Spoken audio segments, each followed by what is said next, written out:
I didn't show up at the wedding. She didn't make a scene, did she? Ryan Whitmore stood at the end of the hospital corridor, loosening his tie. His voice held the weary confidence of a man who believed the world would wait for him. Vanessa's examinations were over. The doctor had said she was in no danger and only needed to remain under observation overnight. As far as Ryan was concerned, Claire might cry, send a few angry messages, and refuse to answer his calls for an hour or two. Then she would wait for him to return and explain. That was how it had worked for 7 years. Every time he had abandoned Claire for Vanessa, Claire had eventually been the one to make peace. His assistant, Mark, did not answer. Ryan turned and frowned. "What is it?" Mark swallowed. "Miss Bennett didn't make a scene." Some of the tension left Ryan's face. "I knew she wouldn't. Tell the hotel to reset everything for tomorrow. She likes white roses, so don't let them take the arrangements down." The wedding wasn't canceled either. Ryan's hand froze halfway to his collar. Mark lowered his voice. The ceremony went ahead at the scheduled time. How could it go ahead without a groom? Mark looked at him and forced out the words. "She replaced you." The corridor went so quiet that the only sound was the steady beeping of medical equipment. Ryan stared at him as if he had spoken another language. With whom? Adrian Sterling. In an instant, every trace of confidence vanished from Ryan's face. 6 hours earlier, at the Bennett estate in New York's Hudson Valley, the wedding planner rushed into the bridal suite just as Claire fastened the pearl earrings her mother had given her. "Claire, the groom is gone." The room fell silent. Claire looked at herself in the mirror. The woman staring back wore a clean-lined satin gown. Her makeup was flawless, and her expression was unexpectedly calm. She had gotten up at 4 that morning and spent 5 hours preparing. The drive outside the estate was crowded with guests' cars. Hundreds of people from New York's financial and media circles were already seated. The livestream crew had finished setting up. Ryan had left 20 minutes before the ceremony. "Did he say where he was going?" Claire asked. The planner hesitated. "Miss Vanessa Bennett was in a car accident." Mr. Whitmore received a call and left immediately. Maya Cole, standing beside Claire, slammed the bouquet onto the dressing table. "Vanessa." Again. Maya worked with Claire at North Star News and was her closest friend. She knew better than anyone how often Vanessa had used the same tactic during the past 7 years. A heart scare on Claire's birthday. Too much alcohol on an anniversary. A sudden disappearance during Claire's promotion dinner. Vanessa had even claimed to have cut her hand in her apartment on the night Ryan planned to propose. Every time, Ryan ran to her. Every time, he told Claire, "We grew up together. I can't just ignore her." Claire's phone rang. Ryan's name glowed on the screen. She answered, but said nothing. "Claire, I'm sorry," he said hurriedly. Vanessa's car hit a guardrail. "The hospital thinks she may have internal bleeding. I have to stay with her." "You're already at the hospital?" "Yes. The ceremony starts in 15 minutes. He paused, as though trying to calm an unreasonable child. "I know. I'll have Mark notify everyone that we're moving it to tomorrow. Explain it to Grandpa Henry for me. I'll cover whatever the hotel charges."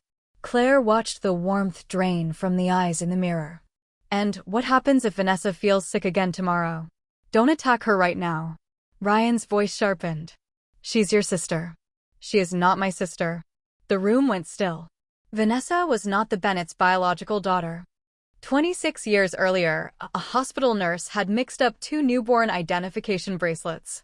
Vanessa had gone home with the wealthy Bennett family, while the Bennett's biological daughter, Claire, had been raised in a violent household by an alcoholic father. The truth had not emerged until Claire was 22, when a database match exposed the mistake.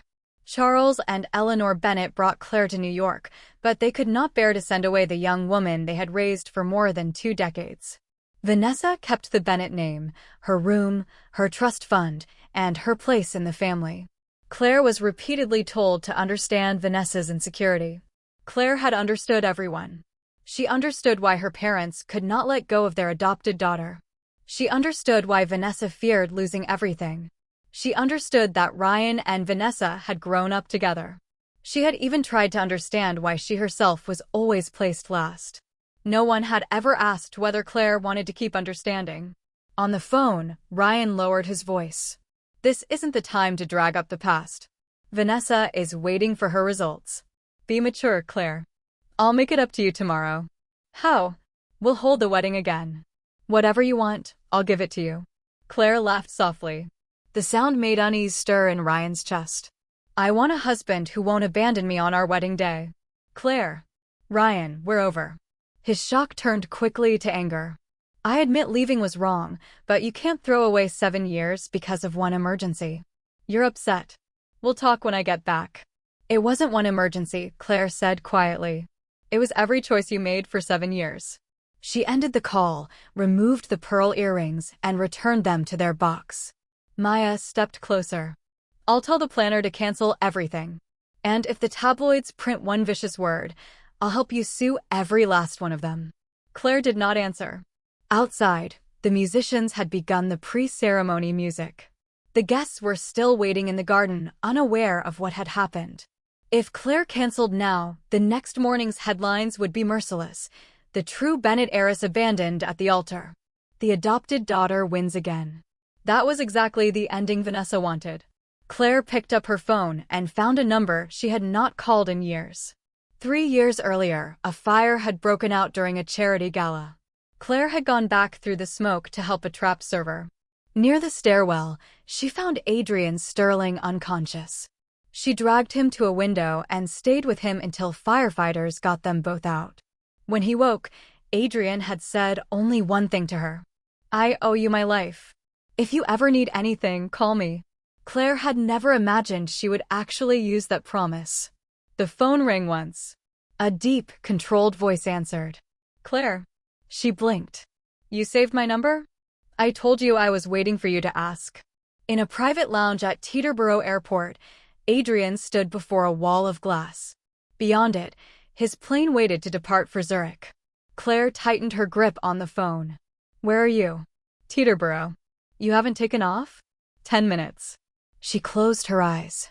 I was supposed to get married today. I know. The groom left. There was a 2-second silence. When Adrian spoke again, his voice was colder. Where did he go? To Vanessa. This time, he said nothing. Claire forced herself to continue. You said I could ask you for anything. Yes. I need a groom. The boarding light flashed in the distance. Adrian looked through the glass at his waiting plane. Do you need me to help you finish a ceremony, or do you need a real husband? Claire went still. She had only been trying to save the last of her dignity. She had not thought beyond that night. I don't know, she admitted. I only know I won't let them turn today into the humiliation they planned for me. Adrian picked up his coat and looked at his assistant, Ethan. Cancel the flight. Then he spoke into the phone. What time is the ceremony? 6. Delay it 40 minutes. You're coming. Wait for me. After the call ended, Claire remained motionless. Maya stared at her. Who is that? Adrian Sterling. Maya's mouth opened, but no sound came out for several seconds. Adrian Sterling of Sterling Capital? Claire nodded. What did you ask him to do? Be the groom. 40 minutes later, the chapel doors reopened. The guests had grown restless. News of Ryan's departure had begun to spread. Some people felt sorry for Claire. Others could barely conceal their satisfaction. Many were certain she would never show her face. Then the musicians began the wedding march again. Every head turned. Claire entered the chapel alone. Her father was not beside her. She did not lower her eyes or try to hide. Her long train swept across the aisle as she walked toward the altar with such composure that, for a moment, it was easy to forget she had just been abandoned. Whispers rose from the pews. The groom is gone. What is she doing? She can't be planning to hold the ceremony alone.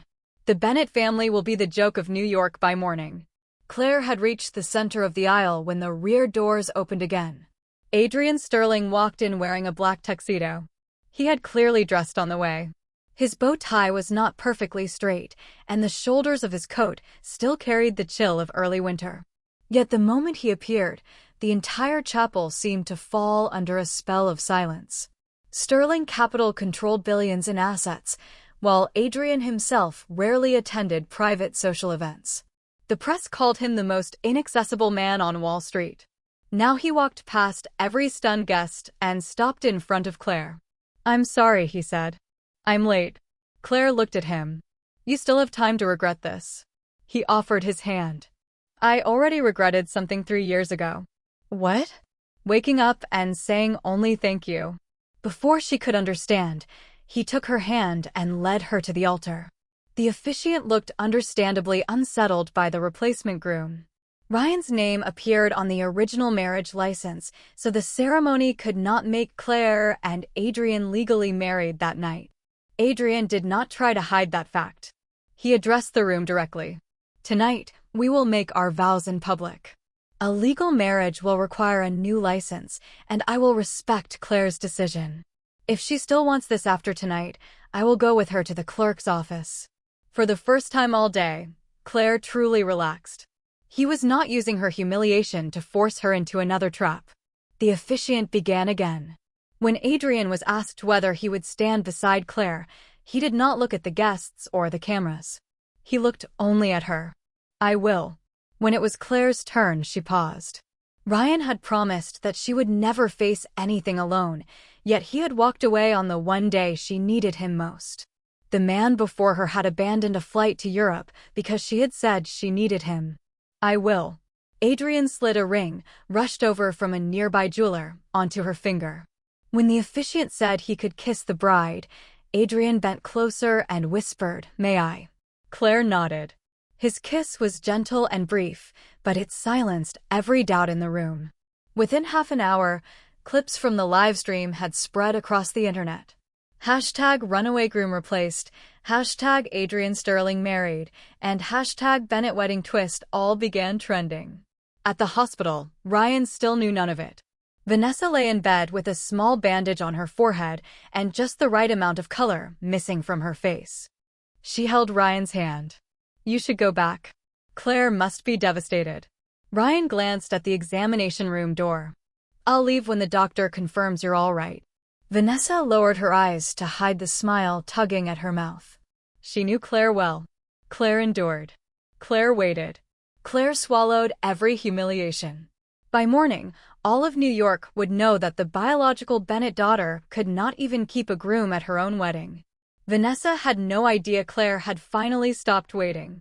After the reception, Adrian did not take Claire to a hotel suite. Instead, he had Ethan bring a document into the bridal lounge. "What is this?" Claire asked. "A draft marriage agreement." She opened it and lifted an eyebrow. They would remain publicly married for 2 years. Their property would stay entirely separate. Either person could end the relationship with 30 days' notice. Adrian could not interfere with Claire's career, and Claire would assume no responsibility for Sterling Capital's business. One clause specifically stated that neither party owed the other physical intimacy. "You had an attorney write this in 40 minutes? I gave him the basic terms from the car."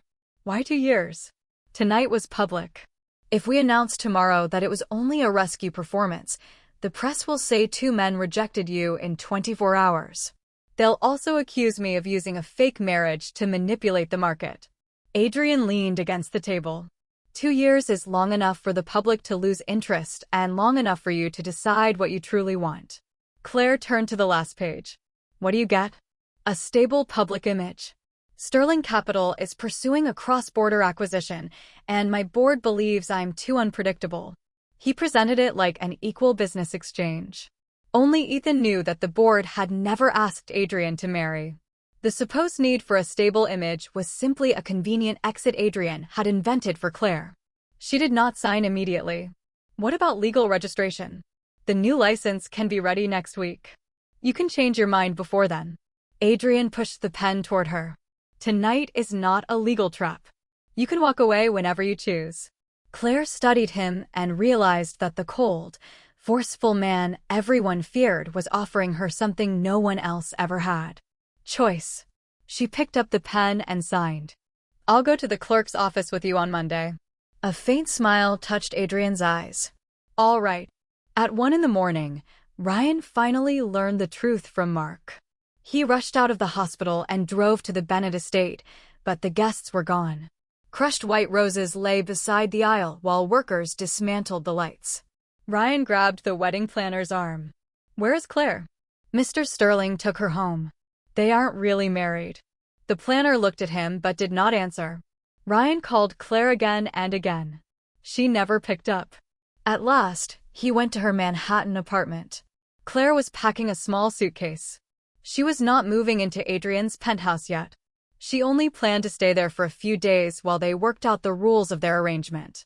When the doorbell rang, she expected Maya. Instead, Ryan stood outside. His tie was crooked, his eyes bloodshot. He looked like a man who had finally realized that events had moved beyond his control. "What exactly are you doing with Adrian?" Claire remained in the doorway. "It's none of your business." "Of course it is. A few hours ago, you were my fiancé. A few hours ago, you left before our wedding. Vanessa had an accident. The doctor says she has a mild concussion." Ryan stared. "How do you know that?" "Maya called the hospital." Claire met his eyes. "You didn't even wait for a doctor to confirm her condition before deciding that hundreds of guests and I could wait for you. In your mind, I can always be moved to tomorrow." Ryan stepped closer. "I thought you would understand." "I understood for 7 years.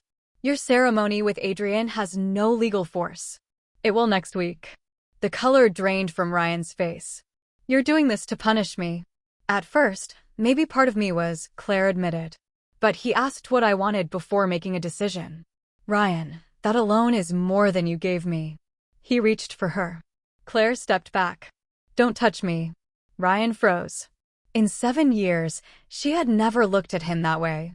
She was not furious. She was not heartbroken. She looked at him as if he were a stranger. "I'll give you time to calm down," he said.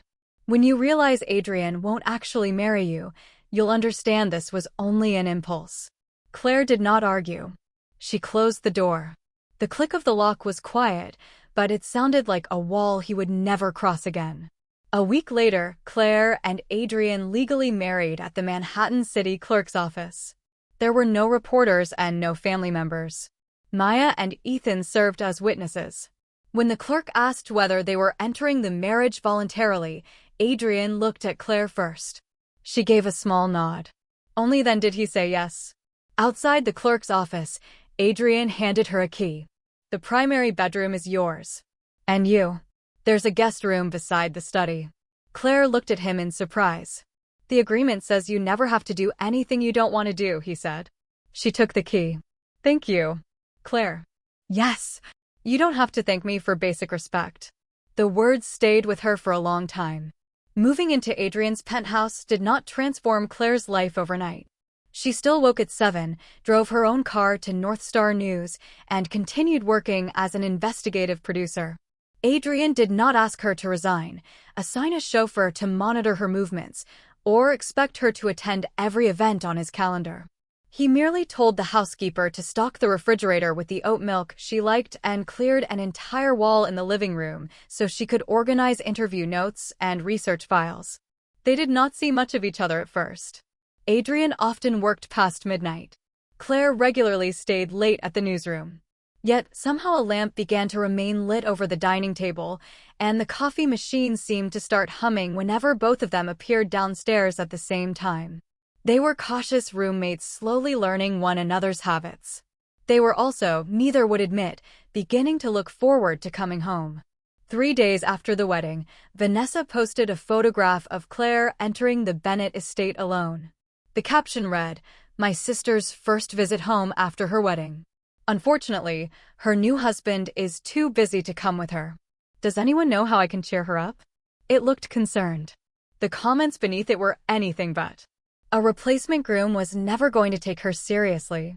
Adrian only saved her from public embarrassment. She had a backup man ready on her wedding day. How long had they really been seeing each other? Ryan is the true victim. Claire saw the post while sitting in her grandfather's study. Henry Bennett was the only member of the family who had stood firmly beside her from the day she returned. He studied the ring on her finger before asking, "Are you happy?" "I don't know yet." "Is he kind to you?" Claire considered the question. "He respects me." Henry nodded. Respect lasts longer than excitement. At lunch, Vanessa placed her phone face up on the table so everyone could see the cruel comments. Eleanor Bennett frowned at Claire. What exactly is your relationship with Adrian? If this is only meant to provoke Ryan, end it quickly. Don't drag the Bennett name through another scandal. Charles added, Sterling Capital is negotiating a major acquisition. Adrian cannot devote his attention to domestic life. You should find a way to turn this marriage into a useful alliance.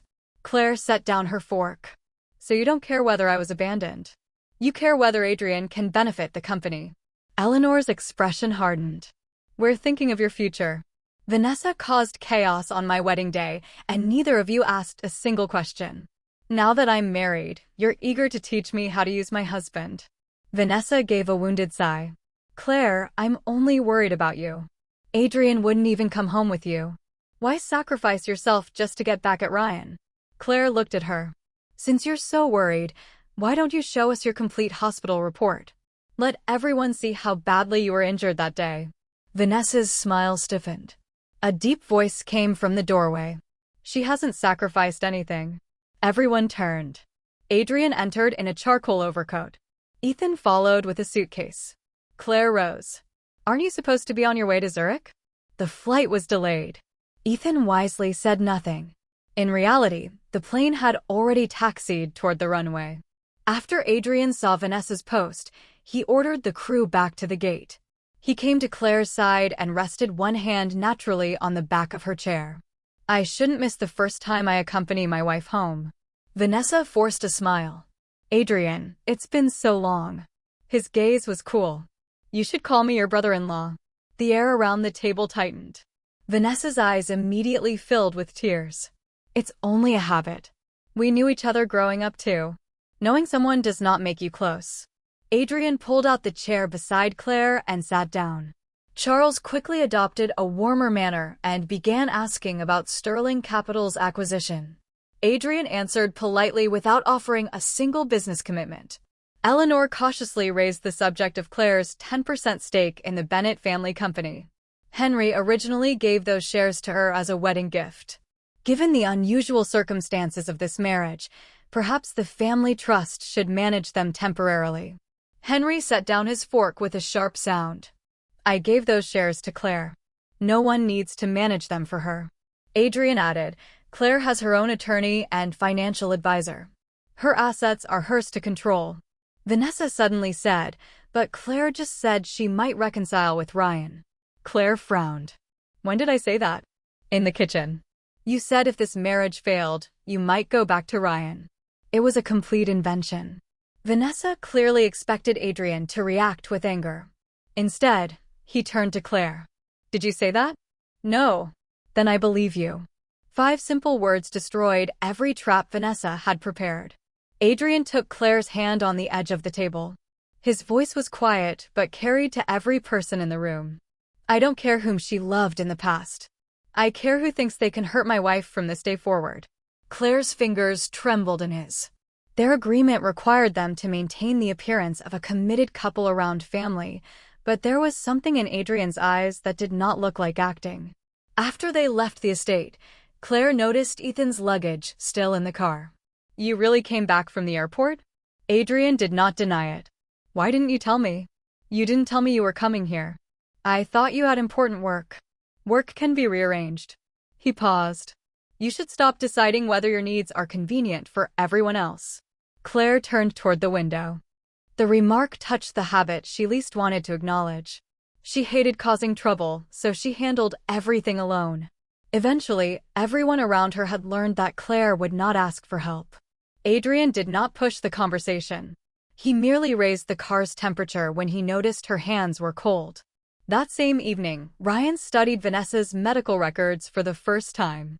They showed that she had arrived at the emergency room conscious and stable. Imaging revealed no internal bleeding.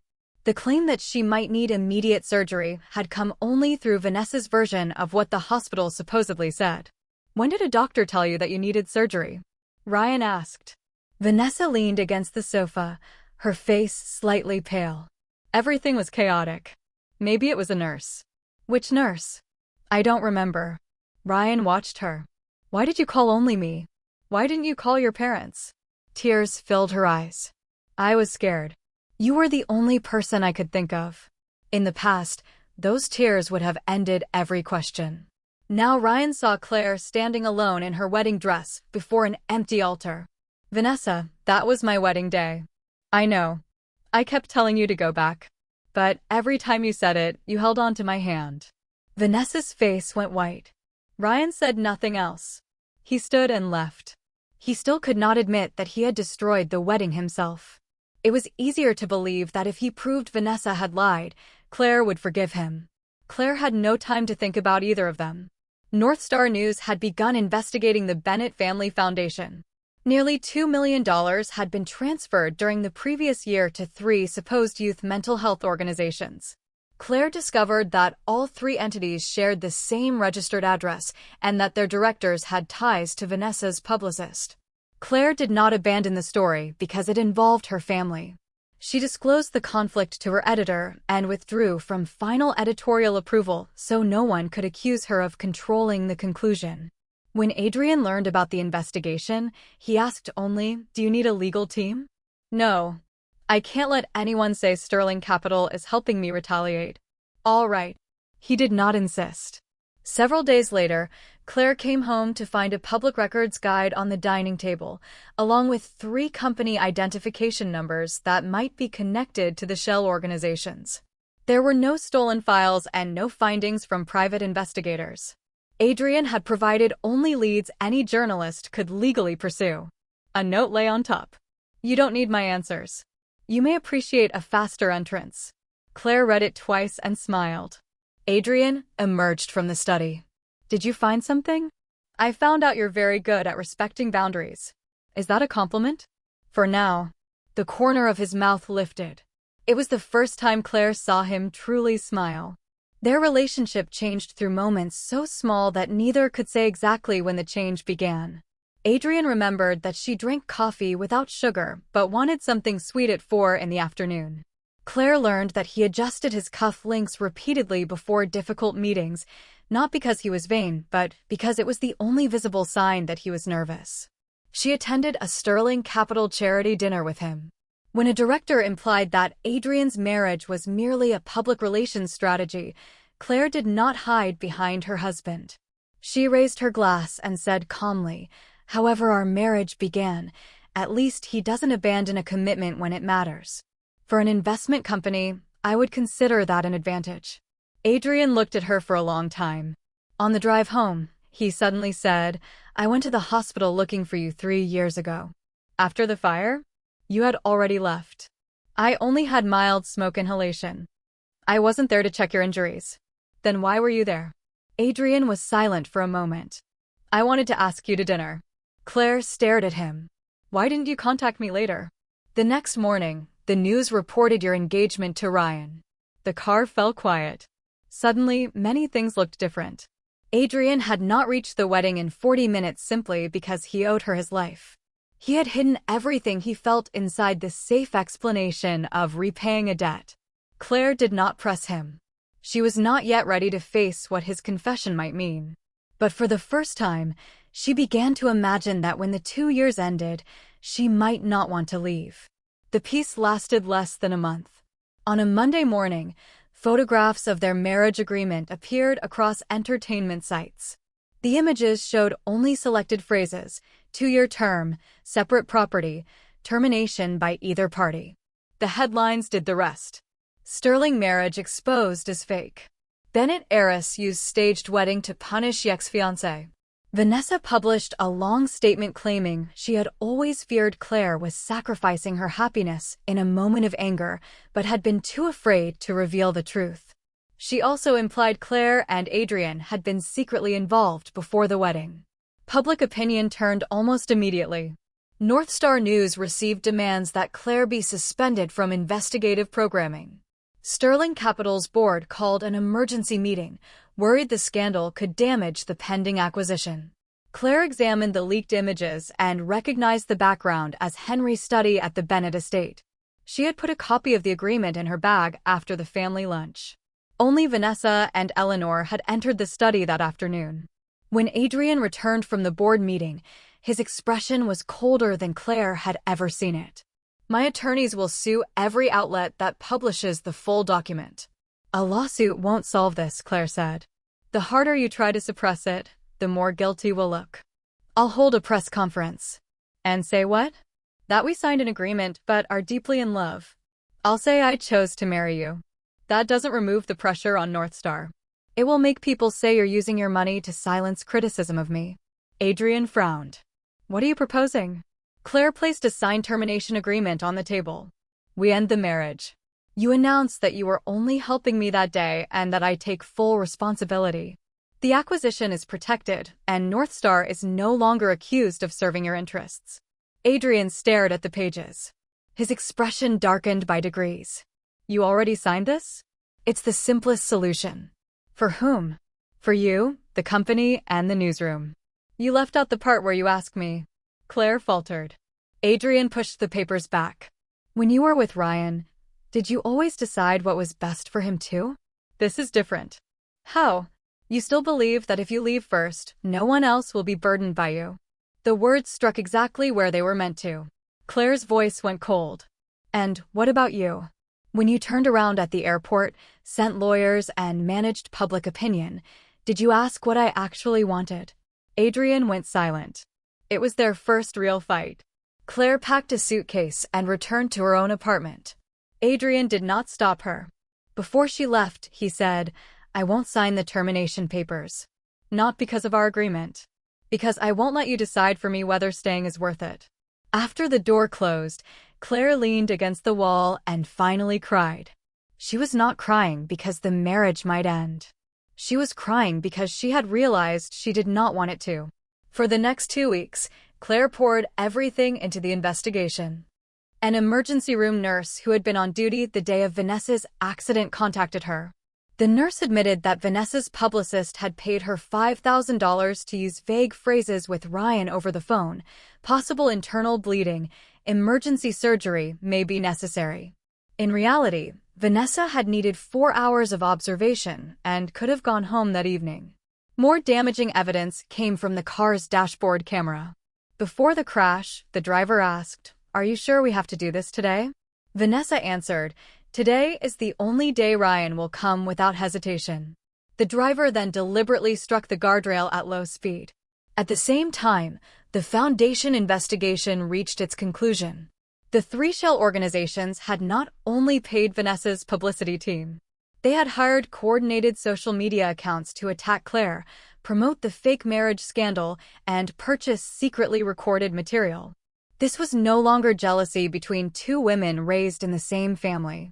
It was organized fraud and embezzlement. Claire gave the evidence to North Star's legal department and sent a copy to Henry. Her grandfather read everything in silence. I knew Vanessa feared losing what she had, he finally said. I never imagined she would go this far. What are you going to do? Claire asked. Henry opened his safe and removed a document. I plan to announce at the annual shareholders' dinner that I was transferring control of my 25% voting block to you. Claire stared at him. Grandpa, I don't need shares to defeat her. This isn't about defeating Vanessa, Henry said. It's about returning the Bennett family to someone willing to take responsibility for it. On the night of the annual shareholders' dinner, Vanessa arrived at the hotel in a silver gown. She believed Claire had been suspended from North Star. She also believed Adrian would soon divorce Claire to protect his acquisition. Eleanor had even invited the press to witness Vanessa's appointment as executive chair of the Family Foundation, supposedly to stabilize its public image. Ryan had been invited too. Vanessa linked her arm through his. After tonight, everything will go back to the way it should be. Ryan pulled away. What does that mean? Claire leaves New York. You and I are together. Mom and Dad stop cleaning up her messes. Ryan looked at her and, for the first time, found her frighteningly unfamiliar. Did you arrange the accident? A flicker crossed Vanessa's face. Why are you asking me that now? Answer me. I only wanted to know who mattered more to you. The near confession left Ryan motionless. Vanessa clutched his sleeve. But you came, didn't you? You chose me. I'm not the one who hurt Claire. You are. The last color left Ryan's face. She was right about one thing. Even if the accident was staged, he was still the man who had walked out of the wedding. When the dinner began, Eleanor stepped onto the stage to announce the foundation's new leader. At that moment, the rear doors of the ballroom opened. Claire entered in a sharply tailored white suit. North Star's attorney and 2 investigative reporters followed her. A wave of whispers swept the room. Vanessa tightened her grip on her glass. "You have the nerve to come here?" "This is a Bennett Group shareholders' dinner," Claire said. "I own 10% of the company. Why wouldn't I be here?" She walked onto the stage and handed an encrypted drive to the technician. The first recording played through the ballroom speakers. "Are you sure we have to do this today?" "Today is the only day Ryan will come without hesitation." Vanessa's face went white. The screens then displayed hospital records, the nurse's testimony, shell company transfers, and contracts for coordinated online attacks. The room's surprise turned into anger. Charles jumped to his feet. "Turn that off." Henry rose with the help of his cane. "Let her continue." Claire did not look at her parents. She looked only at Vanessa. "You didn't do this because you were afraid of losing a family. You stole charity money, bought lies, and staged an accident because you believed anything that belonged to me needed your permission first." Tears flooded Vanessa's eyes. "You came back and stole my parents, my identity, and my fiancé." "I didn't take Ryan," Claire said. "He walked to you." Every gaze shifted toward him. Ryan came forward, his eyes red. "Claire, I didn't know the accident was fake." "I believe you." Hope flashed across his face. "Then you understand that I was deceived." "If I had known." "If you had known Vanessa wasn't in danger, perhaps you would have returned to the wedding," Claire interrupted. "But for 7 years, you believed her first and demanded that I understand afterward. You didn't lose me because she told one lie. You lost me because you repeatedly chose every lie that hurt me." Ryan's lips moved, but no defense came. Claire took out the engagement ring he had once given her. She had not worn it since the wedding. She had brought it tonight only to return it. She placed it in his palm. "You always said I would wait. Now you know I won't." Ryan closed his hand around the ring as though he were holding a life he could never recover. Eleanor hurried onto the stage. "Claire, this can be handled privately. Vanessa made a terrible mistake, but if you give this to the police, you'll destroy her." Claire looked at her mother.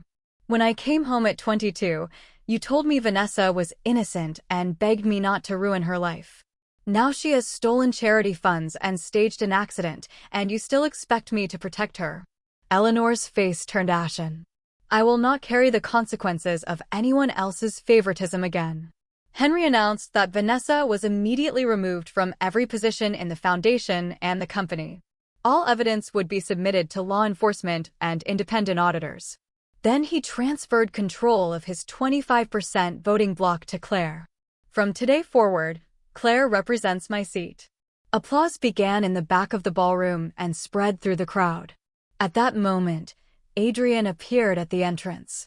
He had no public relations team and no attorney speaking on his behalf.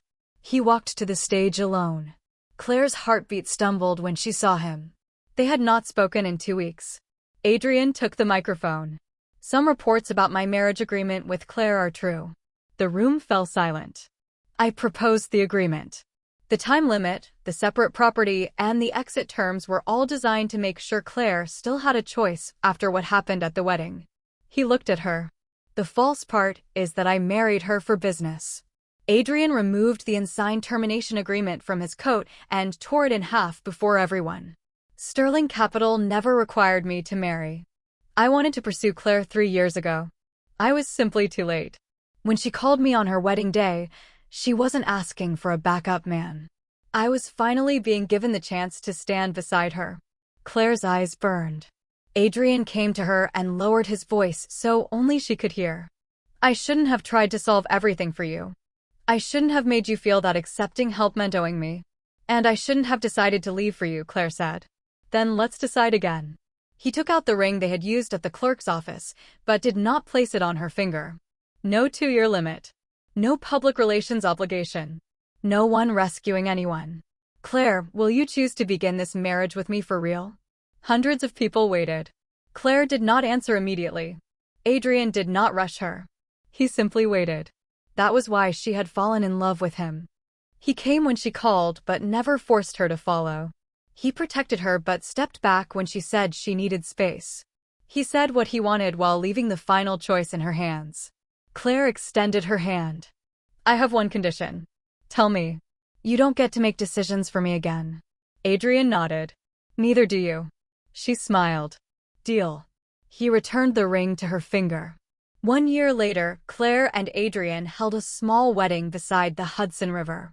There was no live stream, no room full of business guests, and no one disappeared before the vows. Maya was the maid of honor. Ethan guarded the rings.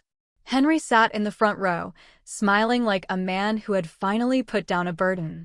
Claire's parents were invited, but they sat in the back. Claire did not pretend the past had never happened. She simply gave them a chance to build a different relationship if they were willing to earn it. Vanessa remained under investigation for fraud and embezzlement. Ryan resigned from his position in the family company and left New York. He wrote Claire many letters of apology. She answered none of them. At the end of the aisle, Adrian watched Claire with the same unwavering attention he had shown the first time he arrived as her replacement groom. When the officiant asked whether she chose him, Claire did not hesitate. I do. After the ceremony, Maya slipped an arm through hers and asked, Have you ever wondered what really changed your life? Was it Ryan running away, or was it the phone call you made to Adrian? Claire looked at her husband walking toward her. Neither. Then what was it? It was the moment I decided to stop waiting for a man who always left me until tomorrow. Much later, Ryan asked Mark whether Claire had cried or caused a scene at the wedding he had missed. Mark told him the truth. She hadn't. She had simply chosen another groom.